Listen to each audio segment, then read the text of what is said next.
In this video, I'm going to show you how to write a product description.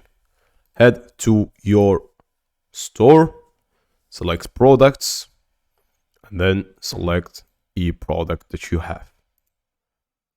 Here's the description. Let's delete it.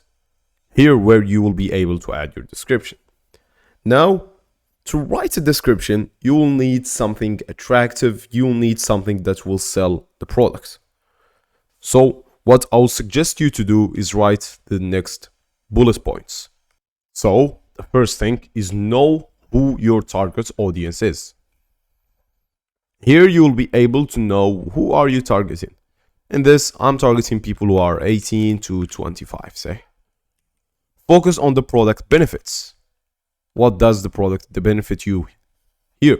Since we have a t-shirt, it's not a product that's mainly used in Shopify stores. Maybe you have a product that actually solves a problem.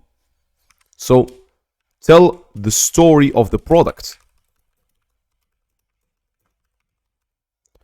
Also, tell the full story if you would like, but I really don't suggest this in my opinion. Use natural language and tone.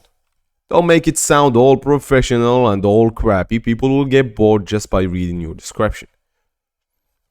Use power words that sell. By power words, I mean strong words that actually sell. Make it easy to scan.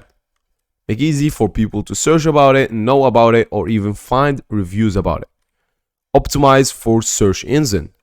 This is called SEO, search engine optimization. Google it and you'll find more about it. Use good product images. This is one of the most important tips here, if not the most.